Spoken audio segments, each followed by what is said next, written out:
भारतीय सांस्कृतिक धरोहर का इतिहास है हजारों साल पुराना और जड़ें इतनी मजबूत हैं कि अन्य सभ्यताओं का इतिहास और विकास भी इन्हें हिला नहीं सका, बल्कि इनमें और भी निखार आया है।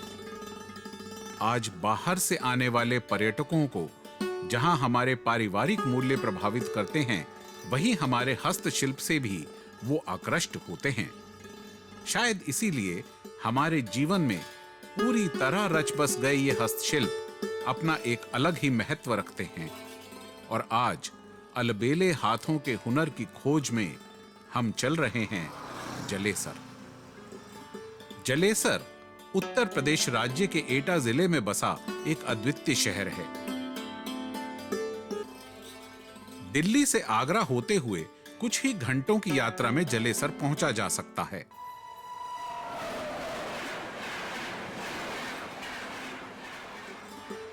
यहां आज भी इतिहास की गाथा कहते हैं दरगाह, जरासंध के अखाड़े के अवशेष और पसीने वाले हनुमान जी की मूर्ति।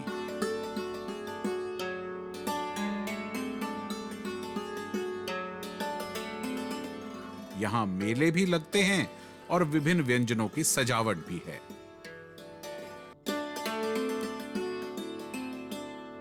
उच्च कोटि की हस्तकला जलेसर की विशेषता है, जो कारीगरों की पारंपरिक समझ दर्शाती है। यहां बनी हर कृति अपने आप में सृजनता का अनमोल रूप है। हर कृति दूसरे से भिन्न है, लेकिन उसी तरह एक रूपता भी लिए होती है जिस तरह हर कलाकार की रचनाएं। यहाँ का जो सिटी का जो मेन बिजनेस है वो इस समय ये घुंघरू घंटी बनाने का कॉटेज इंडस्ट्री है, जिसमें कि पूरा परिवार लगता है और रॉ मटेरियल को जो कि पीतल होती है उसको गला करके ये डिफरेंट मोल्ड्स के जरिए सारा हैंडमेड वर्क होता है, जो रात को मैं समझता हूँ कि 1-2 बजे शुरू होता है और दिन में 11-12 बजे ख़त्म हो जाता है। फ्रॉम डांसिंग बेल से लेके चर्च बेल्स तक जो है यहाँ पर बनती है। वैसे तो कहा जाता है कि कहीं भी अगर बेल लगी हुई है तो जलेसर होगी, मेड इन जलेसर होगी। लेकिन अगर बाहर भी लोगों ने ट्राई किया है, कुछ इंडस्ट्री बेंगलोर में गई, कुछ मुरादाबाद गई, लेकिन उतनी सक्सेसफुल नहीं हुई। लोग कहते हैं जो मोल्ड जो बनाया जाता है, जो मिट्टी का बनता है, उस मिट्टी के कुछ खुसूसियत है कि जो इसमें आवाज़ आ जाती है। तो यहाँ ये इंडस्ट्रियल बिजनेस है और हर घर उस घर में तभी ये प्रॉफिटेबल हो पाता है जब उस घर के सारे मेंबर लगते हैं काम करने। जलेसर अपने पीतल के काम के लिए एक अलग ही स्थान रखता है। हालांकि पीतल के काम के लिए मुरादाबाद भी एक विशेष महत्व रखता है, लेकिन पीतल के घंटे और घुंघरुओं के लिए सिर्फ जलेसर का ही नाम आता है। यहाँ के घंटों की खासियत है इनकी आवाज, तो घुंघरुओं की पहचान है एक अलग ही तरह की रुनझुन। जलेसर में घंटे बनते हैं सब, ये जलेसर की काम है।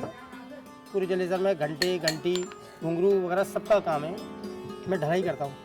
पीतल गला दी जाती है और फिर मसाला डामर, सड़क पे जो पड़ती है डामर, वो उससे मसाला वगैरह बनाया जाता है और फिर दर्जा भराया जाता है। एक फर्मा होता है इसका और उसे दाब दूब के यानी सेटिंग करके ये सब ऐसे करके तैयार करा जाता है। अपने हाथ से करते हैं हम सब। घंटे का तो आवाज़ तो मतलब ढलाई पे जो पता चल जाती है कि जो खराब होगा उसकी ठस आवाज़ होगी और जो सही घंटा होगा उसकी आवाज़ अच्छी होती है उसकी। बिल्कुल पीतल में बहुत ब्रांडें होती हैं। लेड फ्री होती है, सिल्वर सिल्ली होती है, कर्री सिल्ली, मुलायम सिल्ली, यानी बहुत तरीके की सिल्ली होती हैं। हर सिल्ली में अलग तरह की आवाज़ आती है।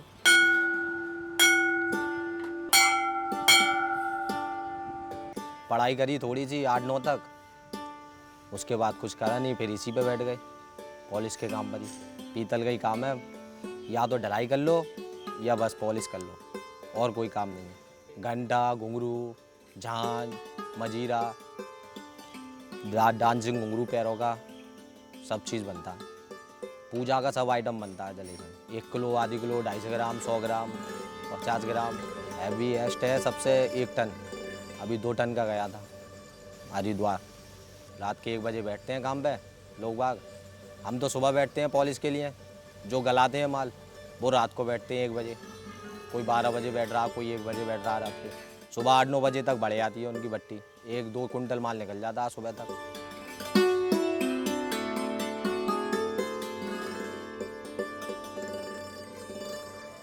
बात चाहे छोटी से छोटी घंटी की हो या सैकड़ों किलो के घंटों की, उनकी महीन सुरीली आवाज की हो या फिर देर तक वातावरण में टन की आवाज गुंजाते घंटे की, वो संभव होता है इन कारीगरों के हाथों के स्पर्श से ही।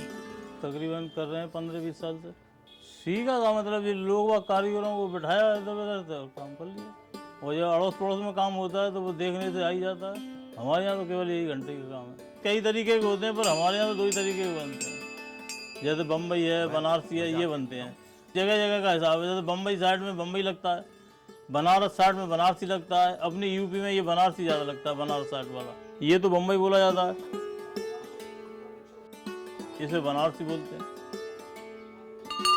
आवाज़ दोनों में हल्का फर्क होता है, जैसे भी हो। साइज का हिसाब होता है, साइज से आवाज़ चलती है। कच्चा माल वो दुकानदार, यहाँ के जो दुकानदार हैं वो खरीदते हैं, वो कोयला डाल के भट्टी में उसे माल को गलाते हैं, पीतल को। और गलाने के बाद एक मिट्टी होती है जिसमें सीरा डाल के उस मिट्टी को बना के उसमें घंटे को ढाला जाता है, छापा जाता है। मान लो छापने के बाद उसमें माल पीतल को पलट दिया जाता है तो घंटा बन जाता है। और ये सफाई होती है, सफाई के बाद इस घंटे पर पॉलिश होती है जिससे चमक आ जाती है। जी ना, अपने माँ बाप से सीखते थे बहुत ना काम, कम से कम 80-90 साल है मुझे काम। पहले तो जो काम करते थे माल गलाते थे, अब जी धुआं हमको बर्दाश्त ना हो तो।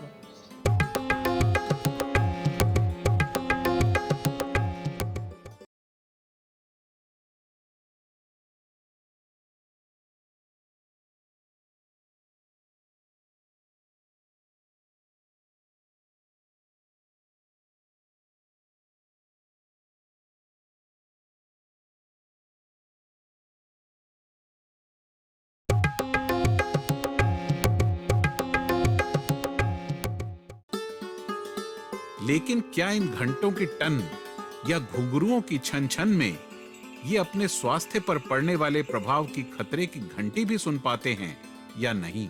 मैं यही काम करूँगा, 50 साल के करीब है, 60-70 रुपये के करीब मुझे मेहनत के मिलते हैं। 8-9 घंटा काम करना, 4 बजे से आई और 12 बजा गया। जी ना, अपने माँ बाप से सीखते थे बहुत ना काम, कम से कम 80-90 साल है मुझे काम। पहले तो जो काम करते थे माल गलाते थे, अब जी धुआं हमको बर्दाश्त ना हो तो। धुआं लग जाता है तो बुखार सा आ जाता है रात शाम को टाइम में। कुछ ना कुछ तो करना ही पड़ेगा। दिक्कत बहुत आता है, बुखार आ जाता है, खांसी उठती है, सांस की मर्ज बन गई है, हमें दिमाग की मर्ज बन गई है। जैसे 100 में कम से कम अगर 50 कारीगर काम करें तो आधे 50 है दिमाग की मर्जी के शिकार होता है, क्योंकि जी धुआं बहुत खतरनाक होता है। तो एक सीरीज ऑफ इसमें स्टेप्स इन्वॉल्व हैं और हर स्टेप पे अपने अलग हैजर्ड्स हैं। तो एक तरह से फाउंड्री में जो लेड है, वो सॉरी ये जो ब्रास है, इसमें जिंक और कॉपर का एलॉय है। तो जब ये कोई भी मेटल, और जिंक खासतौर पे इसके लिए बदनाम रहा है हिस्टोरिकली, तो जब इसको बहुत हाई लेवल टेम्परेचर पे ये मेल्ट हो जाता है तो मेटल के फ्यूम्स उठते हैं, वो फ्यूम्स वर्कर्स इनहेल करते हैं। तो एक बड़ी क्लासिकल डिजीज़ है जो कि बहुत पहले टाइम से रिकॉग्नाइज करी गई है, उसको कहते हैं मेटल फ्यूम फीवर। वो एक तरह का एलर्जिक रिएक्शन है मेटल्स फ्यूम से, लेकिन इसमें एक अच्छाई ये है कि वो कोई बहुत उसका दुष्प्रभाव शरीर पे नहीं है। जैसे फ्लू होता है, बिल्कुल, मतलब मेरे समझ से जितने भी डॉक्टर इस तरह के मरीजों को देखते हैं वो उनको फ्लू डायग्नोस करते हैं, जबकि वो है मेटल फ्यूम फीवर। तो फ्लू में और मेटल फ्यूम फीवर में सबसे बड़ा फ़र्क देखिए ये आ जाता है कि मेटल फ्यूम फीवर में आपको ट्रीट करने की ज़रूरत नहीं है, वो सेल्फ लिमिटिंग, अपने आप ठीक हो जाने वाली बीमारी है। सिर्फ इसकी रिक्वायरमेंट है कि वर्कर को उससे अलग किया जाए। इन घंटों के बनने में सफर के पड़ाव भी कम नहीं होते। अनेक स्तरों से और फिर अनेक हाथों से होता हुआ एक घंटा अपनी टन टन के साथ पूरा होता है। घंटे चाहे छोटे हों या बड़े, चाहे 5 किलो का हो या 500 किलो का, इनके बनने की शुरुआत होती है ढलाई से।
इसके बाद होती है छिलाई, जिसमें घंटों को घर्षण रहित यानी चिकना किया जाता है।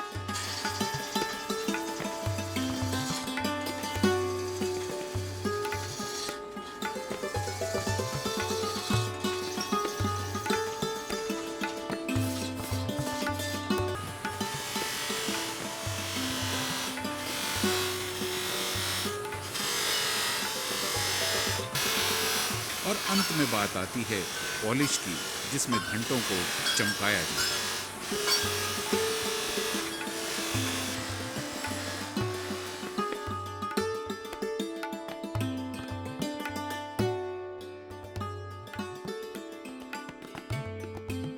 घुंघरुओं की छमछम की शुरुआत भी घंटों की तरह ही होती है, ढलाई से।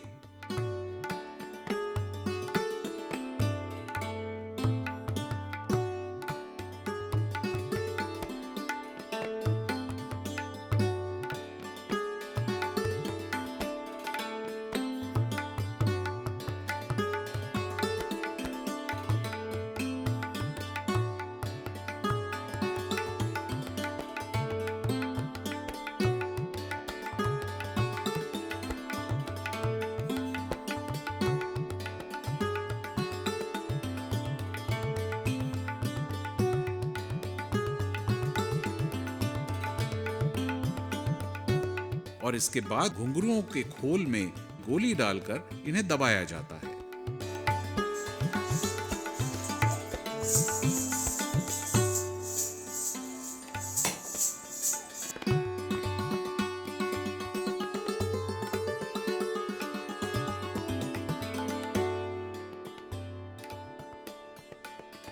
इनको पॉलिश करने की प्रक्रिया घंटों से थोड़ी अलग होती है। और अब घुंघरू तैयार हैं झनकार के लिए।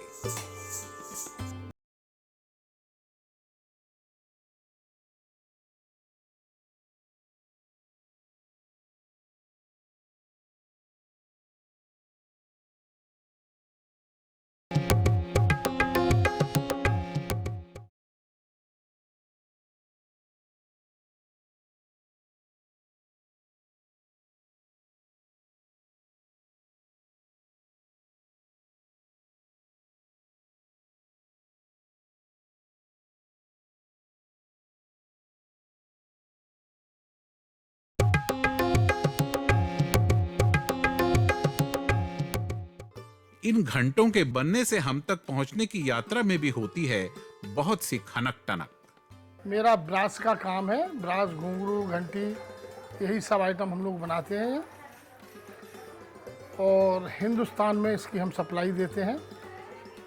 पूरे विश्व में ये माल जाता है। विदेशों में जाने के लिए हम लोगों के साथ मीडिएटर जुड़े हुए हैं। हम लोगों का डायरेक्ट कोई एक्सपोर्ट नहीं है। मेन ये घुंघरू हैं, डांसिंग घुंघरू, पूजा बेल्स है, मंदिर के घंटे हैं, जानवरों के गहने में जो प्रयोग आते हैं घुंघरू, घंटी, वो सब यही बनते हैं। मटेरियल हम लोग कारीगरों को देते हैं और उस आइटम की हम लोग उनसे मजदूरी तय कर लेते हैं। वो उस मजदूरी पे हमको माल ला के देता है बना के, फिर हम उसको सप्लाई करते हैं। जी डांसर घुंघरू बनाता हूँ। इसके औजार होते हैं, इसमें 6 कारीगर लगते हैं और ये सब हाथ का काम है। इसमें मशीनरी का कोई काम नहीं है। इसमें सिर्फ पीतल और लोहे की गोली पड़ती है और पीतल का घुंघरू डलता है। जी अच्छे घुंघरू की जो सबसे बेहतर आवाज़ होती है, बढ़िया घुंघरू है और उसके लिए जो है कि उसमें बढ़िया माल लगाया जाता है, बढ़िया तरीके से बनाया जाता है। जब अच्छे तरीके से घुंघरू बनेगा तो उसकी आवाज़ भी बढ़िया होगी। पीतल से आप कई तरीके का होता है, लेकिन इसमें तो जो सबसे बेहतर पीतल है, बढ़िया पीतल, वही इस्तेमाल किया जाता है। आवाज़ लाने के लिए बढ़िया पीतल लगाई जाती है। थोड़ा हाथ बटाते हैं बच्चे, कोशिश करते हैं सीखने के लिए, लेकिन हम नहीं चाहते इस काम से जुड़े। ये आगे कुछ ना कुछ अपने दस्तकारी हाथ की मैकेनिक लाइन में किसी में भी निकल जाओ तो बेहतर रहेगा। ये क्या कहना चाहेंगे यही है कि थोड़ी आर्थिक मदद मिल जाए इसमें गवर्नमेंट से, तो थोड़ा इसको आगे बढ़ाया जाए और लोग भी मतलब दिलचस्पी लें इसमें। फिर हमें तो ये काम विरासत में मिला है। हमारे वालिद साहब करते थे, हम भी इसी काम में